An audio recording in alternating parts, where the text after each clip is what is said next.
ನಮ್ಮ ಭಾರತೀಯರಿಗೆ ಚಿನ್ನದ ಮೇಲಿರುವ ಪ್ರೀತಿ ಎಷ್ಟಿದೆ ಅಂತ ನಿಮ್ಗೆಲ್ರಿಗೂ ಗೊತ್ತೇ ಇದೆ. ಆದ್ರೆ ಈ ಚಿನ್ನದ ಪ್ರೀತಿಯಿಂದ ಈಗ ದೇಶದ ಆರ್ಥಿಕತೆಯ ಮೇಲೆ ಒಂದು ದೊಡ್ಡ ಎಫೆಕ್ಟ್ ಆಗ್ತಿದೆ. ಅದೇನಂತ ಇವತ್ತಿನ ವಿಡಿಯೋದಲ್ಲಿ ಸರಳವಾಗಿ ತಿಳಿದುಕೊಳ್ಳೋಣ.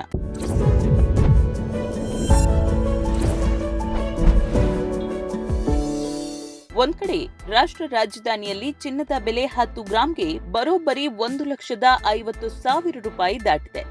ಬೆಲೆ ಇಷ್ಟೊಂದು ದುಬಾರಿಯಾದ್ರೂ ನಮ್ಮ ದೇಶಕ್ಕೆ ಬೇರೆ ದೇಶಗಳಿಂದ ಬರ್ತಿರುವ ಚಿನ್ನದ ಪ್ರಮಾಣ ಮಾತ್ರ ಕಡಿಮೆಯಾಗಿಲ್ಲ, ಬದಲಾಗಿ ಭಾರೀ ಪ್ರಮಾಣದಲ್ಲಿ ಹೆಚ್ಚಾಗಿದೆ.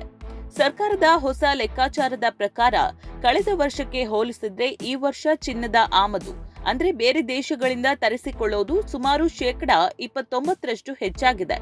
ಇಷ್ಟೊಂದು ಚಿನ್ನ ಎಲ್ಲಿಂದ ಬರುತ್ತೆ ಗೊತ್ತಾ? 40% ಚಿನ್ನ ಕೇವಲ ಸ್ವಿಟ್ಜರ್ಲ್ಯಾಂಡ್ ದೇಶದಿಂದಲೇ ಬರ್ತದೆ. ಉಳಿದಂತೆ ದುಬೈ ಮತ್ತು ದಕ್ಷಿಣ ಆಫ್ರಿಕಾದಿಂದ ನಾವು ಚಿನ್ನ ಖರೀದಿಸ್ತೇವೆ. ನಿಮಗೆ ಗೊತ್ತಿರ್ಲಿ, ಚೀನಾ ಬಿಟ್ರೆ ಜಗತ್ತಿನಲ್ಲೇ ಅತಿ ಹೆಚ್ಚು ಚಿನ್ನ ಬಳಸುವ ದೇಶ ನಮ್ಮದು. ಇದರಿಂದ ಏನಾಗ್ತಾ ಇದೆ? ನಾವು ಹೊರಗಿನಿಂದ ಹೆಚ್ಚು ಚಿನ್ನ ಖರೀದಿಸಿದಷ್ಟು ನಮ್ಮ ದೇಶದ ಕೋಟ್ಯಾಂತರ ರೂಪಾಯಿ ಹಣ ಬೇರೆ ದೇಶಗಳ ಪಾಲಾಗ್ತಾ ಇದೆ. ನಾವು ರಫ್ತು ಮಾಡೋದಕ್ಕಿಂತ ಆಮದು ಮಾಡಿಕೊಳ್ಳೋದು ಹೆಚ್ಚಾದಾಗ ಅದನ್ನ ಆರ್ಥಿಕ ಭಾಷೆಯಲ್ಲಿ ವ್ಯಾಪಾರ ಕೊರತೆ ಅಂತಾರೆ. ಚಿನ್ನದ ಆಮದು ಹೆಚ್ಚಾಗಿದ್ರಿಂದ ನಮ್ಮ ದೇಶದ ಈ ವ್ಯಾಪಾರ ಕೊರತೆಯು ಈಗ ಗಣನೀಯವಾಗಿ ಏರಿಕೆಯಾಗಿದೆ. ಕೇವಲ ಚಿನ್ನ ಮಾತ್ರವಲ್ಲ, ಬೆಳ್ಳಿಯ ಕಥೆಯೂ ಇದೆ.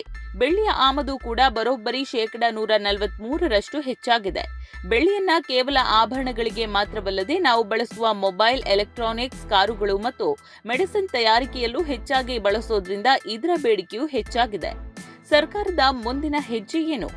ಹೀಗೆ ನಮ್ಮ ದೇಶದ ಹಣವೆಲ್ಲ ಚಿನ್ನ, ಬೆಳ್ಳಿಯ ರೂಪದಲ್ಲಿ ಬೇರೆ ದೇಶದ ಪಾಲಾಗ್ತಾ ಇರೋದನ್ನ ನಿಯಂತ್ರಿಸೋದಕ್ಕೆ ಸರ್ಕಾರ ಇದೀಗ ಚಿನ್ನ, ಬೆಳ್ಳಿ ಮತ್ತು ಪ್ಲಾಟಿನಂ ಆಮದಿನ ಮೇಲೆ ಕೆಲವು ನಿರ್ಬಂಧಗಳನ್ನ ವಿಧಿಸಿದೆ.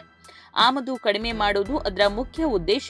ಚಿನ್ನದ ಬೆಲೆ ಎಷ್ಟೇ ಏರಿಕೆಯಾದ್ರೂ ಅದಕ್ಕಿರುವ ಡಿಮ್ಯಾಂಡ್ ಕಡಿಮೆ ಆಗ್ತಾ ಇಲ್ಲ. ಈ ಬಗ್ಗೆ ನಿಮ್ಮ ಅನಿಸಿಕೆ ಏನು? ಕಮೆಂಟ್ ಮಾಡಿ ತಿಳಿಸಿ. ಈ ಮಾಹಿತಿ ಇಷ್ಟವಾದ್ರೆ ಲೈಕ್ ಮಾಡಿ, ಶೇರ್ ಮಾಡಿ.